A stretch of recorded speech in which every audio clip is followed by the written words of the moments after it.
Testing 1, 2, 3, 4. Testing 1, 2, 3, 4. Testing 1, 2, Freddy's coming for you.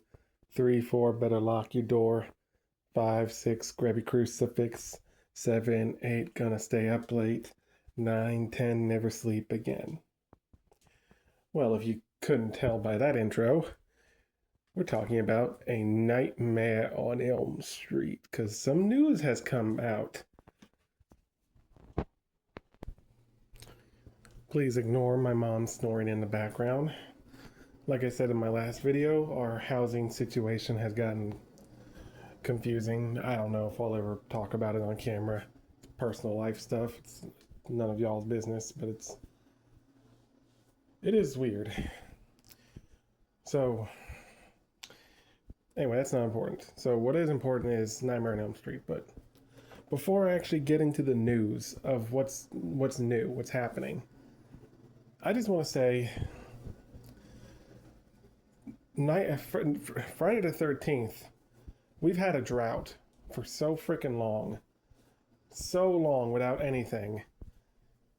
And then the Jason universe happens. We're finally getting stuff, but we're not fully satisfied for a few reasons, and we hate the mask. We're going to complain until we get it back. I don't know what rights issues are holding the mask back, but if we complain enough, eventually, hopefully, they'll work it out. Just hang in there, everyone. Hang in there. We'll probably get there. But the point is, people say that we've had a drought and we haven't gotten any content since 2009, but it's not entirely true. And I'm not talking about fan content, but the fan content's been pretty good. Never Hike Alone, Vengeance. Good movies, good fan films, but that's neither here nor there. After 2009, we had Jason in Mortal Kombat. And then Jason got his own game, even if it was prematurely shut down due to the lawsuit. He got another game called Killer Puzzle, which is, again, no longer able to be bought, sadly. Sucks. But still, we got something. Jason has made a few cameos and things. He was in Multiverses before that game flopped. So we got stuff. We've been getting stuff. Jason has been, here. It's just not in the form we wanted, which was a full-length movie. It's still coming, hopefully. And hopefully they have the right mask. But before we get to the full-length movie, we have Jason crossing over with other games like Dead by Daylight, Fortnite, Call of Duty. And we got that short film, Sweet Revenge. And now we're getting a TV show. So we're getting him and stuff. The movie is coming, though. But this other stuff should be nice to hold us over. No one, or at least maybe I haven't been paying enough attention. I'm more of a Jason guy, so that's the fandom I pay more attention to. Unless I haven't been, I'm more of a Friday the 13th guy. Jason's my number one forever till the day I die.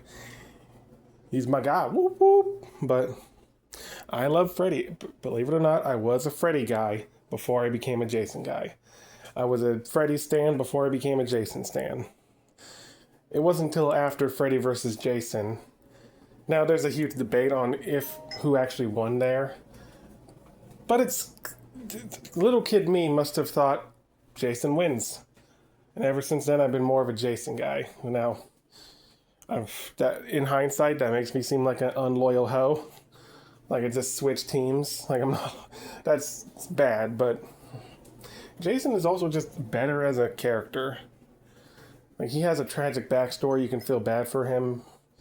Freddy's just evil. So you could argue it was good to switch, but that's neither here nor there. That's morally debatable. They're both bad. They both kill people. That's neither here nor there. Point is, I was Freddy, then I was Jason. So I don't know if the fan base or the fandom of Nightmare on Elm Street has been complaining about a drought like the Friday the 13th fandom has.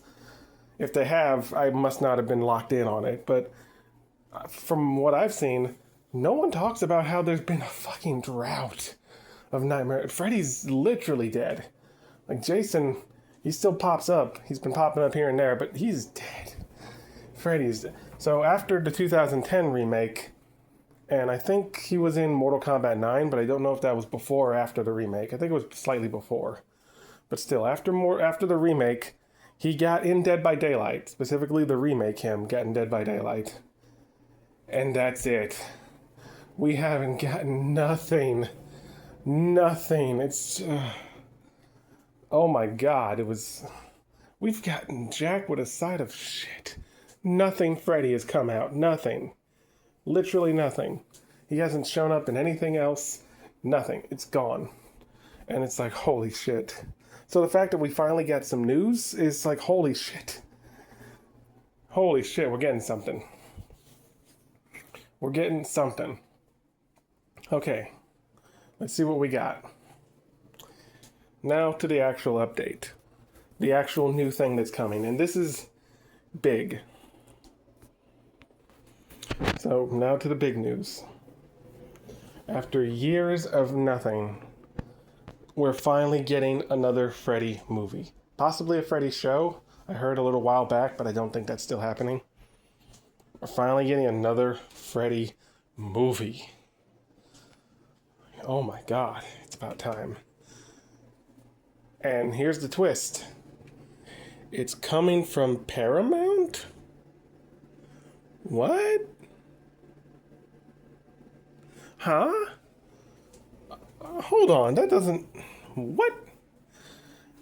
Okay, so I was just like 3 or so, maybe 2, when Sega stopped making consoles, so Sonic was allowed to be on multi-platform, including Nintendo, which to so many people felt so wrong. Sonic on a Nintendo console, his biggest competitor. Oh my god, the cats and dogs living together, mass hysteria. That's kind of how I feel right now. Freddy being on Paramount, and let me explain why. So, New Line, if I'm not mistaken, I think Nightmare on Elm Street was their first film, or at least their first big film that put them on the map. New Line, Freddy is like their Mario, basically.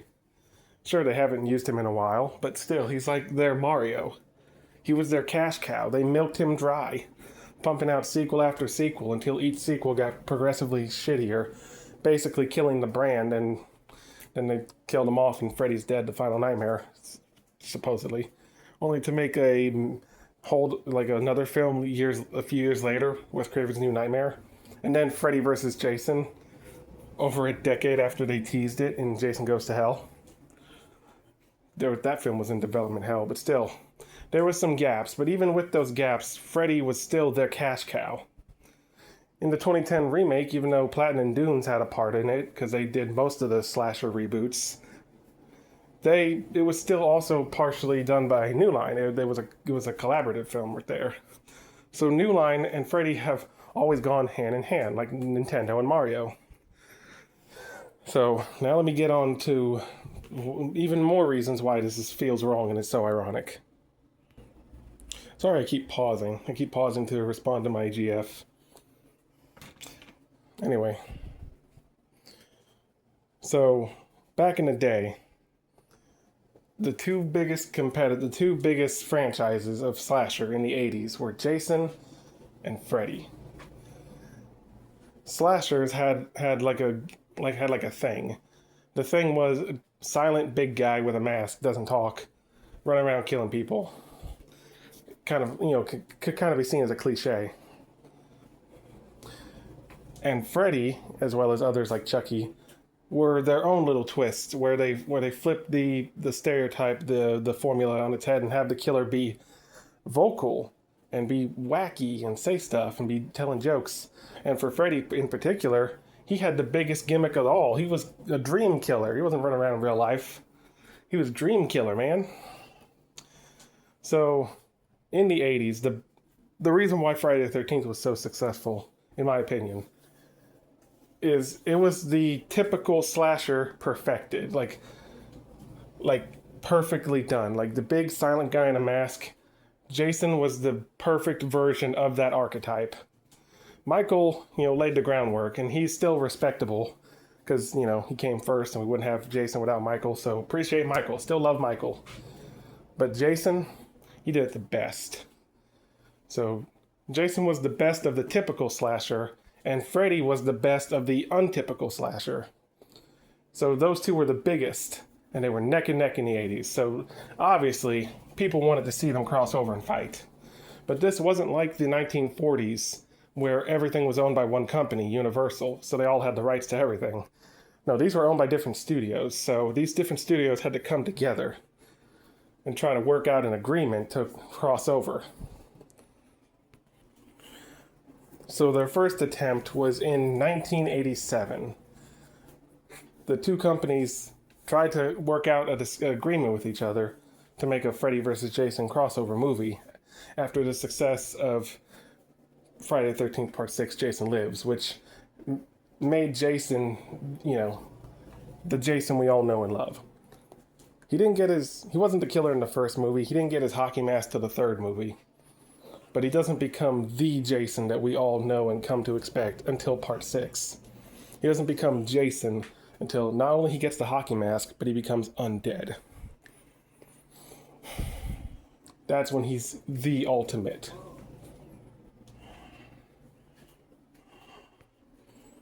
So now that Jason has become the Jason, and he's the most powerful, epic he could be, now it's time for New Line to finally be like, well, shit, we got to cross over. We got to do a movie with this guy. So Paramount and New Line come together and try to work out an agreement for the movie, to make a movie in 1987. But they couldn't agree on who would win. Both sides wanted their guy to win. And because they kept butting heads on who would win and blah, blah, blah, it stalled the movie. They couldn't make it. So instead, they tried to go for Jason versus Carrie, but they couldn't get the rights to Carrie. So that's how we got Part 7. And that's why there was a gap between Part 6 and Part 7, because all the behind-the-scenes bullcrap. Trying to get Freddy, then trying to get Carrie. So Part 7, The New Blood, had Tina, the psychic girl. Basically, Carrie with a slightly different backstory. So after a few years of that, and after, Jason Takes Manhattan flopped at the box office, New Line, or Paramount, was finally like, all right, we're done with this. But New Line still saw money in a Freddy Jason crossover, so they were like, hey, actually, I don't know who came to who first, but at some point they were like, hey, we'll buy him from you. And then Paramount was like, bet, here, you can have Jason the character. Just the character, not the Friday the 13th brand as a whole, which is why they stopped calling them Friday the 13th after Part 8. Because New Line didn't have the rights to the whole thing, just Jason. Hold on. Getting a storage use warning, so I better finish recording this and then delete. So anyway, what was I saying? Oh yeah, so they were like, you get the rights to just Jason. And they were like, bet. So they took Jason, and now Freddy and Jason were under the same studio. So now I guess it doesn't matter who wins, because no matter who wins, the company wins regardless. Because they wanted Freddy to win initially, back when it was Paramount and New Line. But now that they're both under New Line, we've watched Freddy vs. Jason. Jason wins. So, yeah, in my opinion, he wins. You could still argue about it, but that's neither here nor there. Point is, with both of them under the same roof, it was finally able to happen. But at the same time, you could say New Line kind of ruined the Friday the 13th franchise, depending on how you look at it. But again, that's opinion-based. So with all this hell that they went through to try to get this movie made, because Paramount didn't want Jason anymore, and then New Line wanted to hold on to Freddy as tight as possible, you can see why I'm so surprised that now Paramount is making a new Nightmare on Elm Street movie. Like, what? How did that happen? Well, let me explain. So, I don't know what happened in between the 2010 remake and Wes Craven passing away. R.I.P. Wes Craven. We will miss you. You are a horror legend, and horror will never be the same without you, Wes Craven. But After he died, the rights, when it was, time for rights of original movies to go back to their original creators after 35 years, that was happening with a lot of franchises. Terminator, Pet Cemetery, you get the gist. So around the time it was time for that to go back, Craven was already dead, so instead it went to his estate, so his family. So I'm guessing New Line had no choice but to give it up to them because, they rightfully owned it. So now that it's out of New Line's hands, there's nothing they can do. They still own their movies that they made, but the character, Wes Craven's family can do whatever they want with them. So after almost a decade, they finally reached out to someone, and this time, the ironicness of them reaching out to Paramount. Jason and Freddy basically switch places. That's so fucking ironic. I mean, not technically, because technically Jason's no longer under New Line or Paramount or Platinum Dunes. He's now his own thing with the Jason Universe, Horror Inc., so he's technically his own guy now. So yeah, you get the point. He's not currently still under New Line. That would be even more ironic if so, but no. But the fact that Jason left Paramount and then went into, New Line, and now Freddy is where Jason originally was. It's like Freddy stole Jason's original home. Like, oh yeah, you came to where I am? Well, I'm going to where you used to be, bitch. That's kind of funny. That would be a funny meta skit to do. I would like that. Can someone do that? Someone make a skit of that? That'd be hilarious. So now that I got the news out of the way of, how we got to this point, let me express some of my hopes and some of my worries, and then I'll end the video.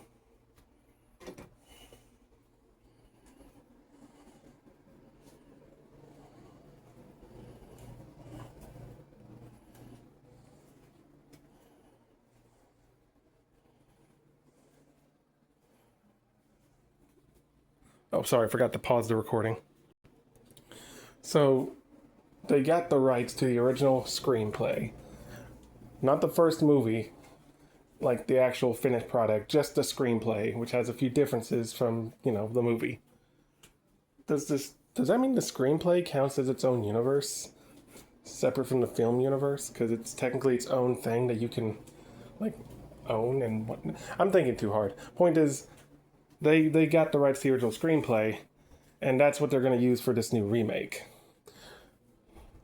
Instead of writing a new screenplay, like I think most remakes do, probably what 2010 did, instead they're going off the original screenplay for the first movie and just trying to make it similar? I don't know. Maybe they do it slightly differently. I hope they do, because let me explain why. So, with 2010, Freddy in that movie, and warning here, I'm going to talk about sensitive subjects, especially with what's going on in the world currently with the you-know-what files. Freddy was a PDF file in the 2010 remake. Straight up, in your face, important main part of the plot. Plot relevant PDF filing. Which everyone, most people straight up hated. And everyone didn't freaking like that.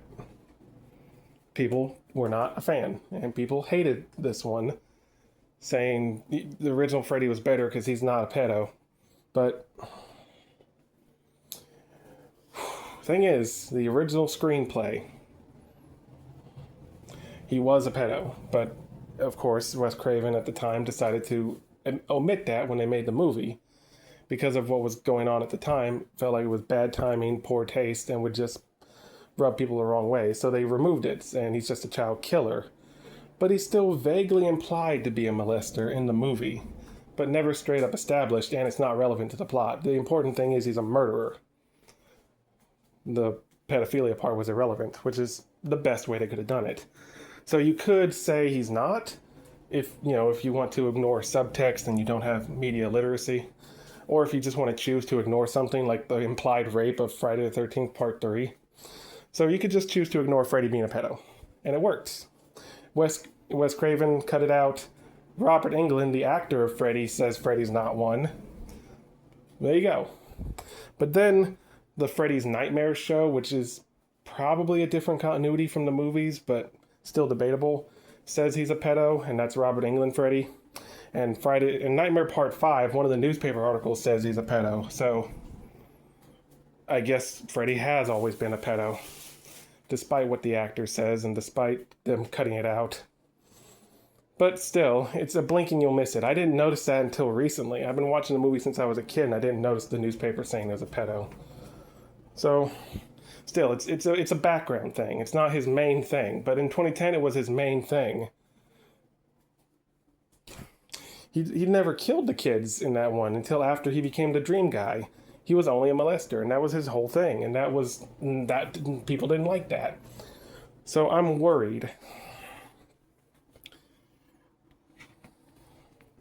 Oh wow, I paused it right on 21 seconds. Oh, that's funny. That's perfect timing. Anyway, I hope they once again, like the original movie, choose to downplay and push aside or even straight up ignore or cut out entirely the pedophilia part. Because the 2010 movie failed. There was a lot of reasons why it failed and why everyone didn't like it. Some people are starting to come around to it, but that's neither here nor there. Initially, and still mostly today, it's hated. And him being a pedo is a good reason why. It's not the main reason. It's definitely one of the biggest reasons, but not the main one. I hope this new movie doesn't make the same mistake as the 2010 remake did. I hope this remake just tries to recreate the first movie with a few slight tweaks. That way it's not entirely the same and you have a reason to watch it. But just a few slight tweaks. Nothing too major. If they're going off the original screenplay, they can't make it too different, or else they're not even going off the original screenplay anymore. So it's not going to be too different. I just hope they don't make him a pedo again. Just like the original continuity, you can leave it as subtext and implied. So that's fine. Just don't make it in your face like the 2010 movie. Please. And lastly, Paramount apparently has a bad reputation with horror. So people are a little scared of them making a new Freddy movie. So some people are disappointed and think it's going to suck. I don't know. I haven't been keeping up with what Paramount's been doing. I'm just worried that they're going to make him a pedo again. So I'm just hoping they don't. So yeah. I'm going to leave this here. Here's to hoping the new Freddy movie is good, and hopefully we'll get that new Jason movie soon, and he has the correct mask and everything. And it's good. Hopefully it's good. Alright. See you guys next time. Peace. Bye-bye, bitch. Ah, that was cringe. Why'd I do that?